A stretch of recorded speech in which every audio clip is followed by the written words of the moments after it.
ప్రభుత్వ పెద్దల గురించి తెలియదు, అప్పటి డీజీపీ చెప్పారు అందుకే ట్యాప్ చేశా. నేరాన్ని ఒప్పుకున్న ప్రభాకర్ రావు అప్పటి సర్కారు పెద్దల పాత్రపై మౌనం, తెలియదు, గుర్తులేదు, మర్చిపోయా. మళ్ళీ అవే సమాధానాలు వల్లే వేసిన వైనం. ప్రభాకర్ రావుకు సిట్ కౌంటర్ వ్యూహం, ఎక్కువ మంది సాక్షుల వాంగ్మూలాలు నమోదు, కస్టోడియల్ ఎంక్వైరీపై దర్యాప్తు అధికారుల నజర్, సుప్రీం కస్టోడియల్ విచారణకు అనుమతిస్తే మరిన్ని విషయాలు బయటకు వస్తాయనే భావనలో సిట్. అందుకే ట్యాపింగ్ కేసులో పక్కా ప్రణాళికతో ముందుకు వెళ్తున్నటువంటి దర్యాప్తు బృందం అంటూ చూస్తా ఉన్నాం. ఇది వాస్తవంగా మంచి పరిణామమే. ఈ ప్రభాకర్ రావు అసలు దోషి ప్రభాకర్ రావు కాదు కదా. అసలు ఎవరైతే అప్పటి బీఆర్ఎస్ పెద్దలు ఎవరైతే ఉన్నారో కేసీఆర్, కేటీఆర్, సంతోష్ రావు, హరీష్ రావు, కవిత, ఈ ఐదుగురు చుట్టూ ఈ ఐదుగురే ప్రధాన కీలక ముగ్గురు. దీనిలో సంతోష్ రావు, కేటీఆర్, కేసీఆర్ ఈ ముగ్గురి పాత్ర ఏంది అనేది తెలియాలి. దానిలో కేసీఆర్ అనేవాడు ఫోన్ వాడాడు కాబట్టి ఆయన పాత్ర పెద్దగా ఏమి ఉండదు. సో కేటీఆర్ లేదంటే సంతోష్ రావు ఈ ఇద్దరి చుట్టూ తిరిగేటువంటి అవకాశం అయితే కనబడతా ఉంది. వీళ్ళని అరెస్ట్ చేస్తారా? ఇప్పుడు ప్రభాకర్ రావు ఏమో మా పెద్దలు మా పై ఆఫీసర్లు చెప్తేనే నేను చేసినా అని చెప్తా ఉన్నాడు. ఇప్పుడు పై ఆఫీసర్లు ఎవరు? వీళ్ళందరూ రావాలి.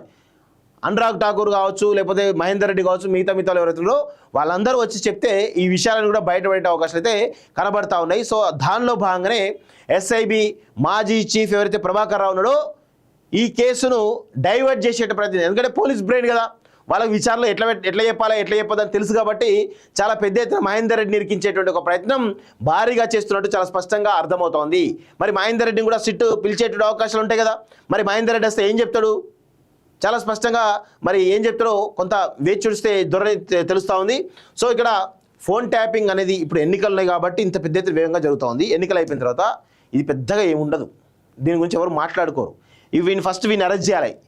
ఈ యొక్క పోలీస్ ముసుగులో ఉన్నటువంటి ఒక ఉగ్రవాది ఎవడైతే ఉన్నాడో, పోలీస్ ముసుగులో ఉన్నటువంటి ఉగ్రవాది ప్రభాకర్ రావు, వీన్ని అరెస్ట్ చేసి బుక్కలేసి 4 తగిలిస్తే కానీ వీడు నిజాలు చెప్పడు. వీడు చాలా డేంజరస్ పర్సన్ వీడు. వీన్ని ఊరికే వదలొద్దు. మరి రేవంత్ రెడ్డి ఖచ్చితంగా వీని బెండ్ తీయాలని చెప్పేసి కూడా నేను కోరుతా ఉన్నాను. మీకు చేత కాకపోతే చెప్పండి, మేము చేస్తాం, మాకు బాధ్యతలు అప్పగించండి. వీడు నిజాలు ఎందుకు చెప్పడు? వీని వెనకాల ఉన్నటువంటి ఆ కేసీఆర్, కేటీఆర్, సంతోష్ల పేర్లు ఎందుకు చెప్పడో మేము రాబట్టిస్తాం వాని దగ్గర నుంచి. వాడు పోలీసే కదా, ఆ పోలీసుని మించిన ట్రీట్మెంట్ వీనికి ఇస్తాం. ఈ దొంగ పోలీస్ ముసుగులో ఉన్నటువంటి ఉగ్రవాది వీడిని వదలొద్దు. ఫోన్ ట్యాపింగ్ కేసులో కీలక పరిణామం చోటు చేసుకుంది. శుక్రవారం ట్యాపింగ్ కేసులో సిట్ ముందు హాజరైన ప్రభాకర్ రావు దాదాపు నేరాన్ని ఒప్పేసుకున్నట్లు సమాచారం. ఫోన్ ట్యాపింగ్కు పాల్పడింది వాస్తవమేనని, కానీ అప్పటి డీజీపీ ఆదేశాల మేరకే ఫోన్ ట్యాపింగ్ చేయాల్సి వచ్చిందని క్లారిటీ ఇచ్చారు. సో ఇక్కడ ప్రొసీజరల్ కొన్ని కన్వర్సేషన్స్ ఉంటాయి. సో వీడు కొన్ని నెంబర్లు పంపిస్తే ఆయన యాక్సెప్ట్ చేయాలి, లేకపోతే ఆయన డైరెక్ట్గా కొన్ని నెంబర్ పంపించి వీడు ట్యాప్ చేయమని చెప్తాడా? అట్లేమైనా ఆదేశాలు ఆన్ పేపర్ ఉంటుందా? ఇవన్నీ బయటకు ఇస్తే చాలా విషయాలు కూడా తెలుస్తాయి. సో ఇక్కడ అయితే అప్పటి ప్రభుత్వ పెద్దల నుంచి ఏమైనా ఆదేశాలు వచ్చాయా అనే ప్రశ్నలకు మాత్రం ఆయన సమాధానం చెప్పకుండా మౌనంగా ఉండిపోయినట్లు తెలుస్తుంది. ప్రభుత్వ పెద్దల గురించి తనకు ఎలాంటి సమాచారం తెలియదని చెప్పినట్లు సమాచారం. సిట్ అడిగిన చాలా ప్రశ్నలకు ప్రభాకర్ రావు వీలైతే దాటవేయడం, లేదంటే గుర్తుకు లేదు, తెలియదు, మర్చిపోయా అంటూ డొంక తీరుడు సమాధానాలు చెప్పినట్లు తెలుస్తుంది. ప్రభాకర్ రావును సిట్ ఇప్పటికే ఈ నెల 9, 11, 14, 19 తేదీలో విచారించింది. ఈ 4 రోజుల పాటు ఆయనకు వ్యతిరేకంగా ఉన్న సాక్ష్యాలను ఆయన ముందు పెట్టి దర్యాప్తు అధికారులు ఆయన ప్రశ్నించారు.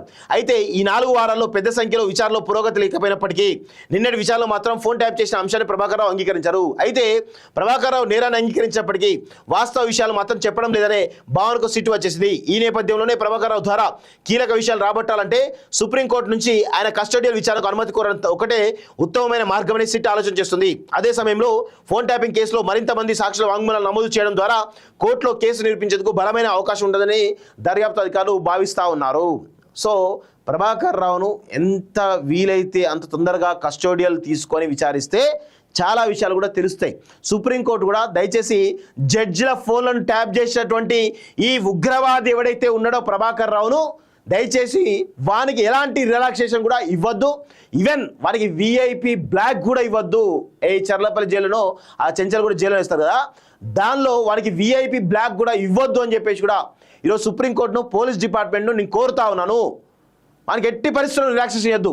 జైలు కూడు తినాలి, దొంగనా కొడుకు, జైలుకు చిప్ప కూడు తినాలి. వీడు తింటే తెలిసి వస్తుంది.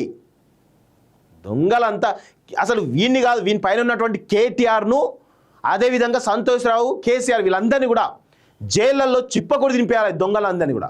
విదేశాల్లో ఉన్నత విద్యను చదువుకోవాలని అనుకుంటున్నారా? అయితే వెంటనే ఫ్లైగ్రాడ్ ఓవర్సీస్ ఎడ్యుకేషన్ కన్సల్టెన్సీని సంప్రదించండి. మీ విదేశీ కలలను సాకారం చేసుకోండి. ఫ్లైగ్రాడ్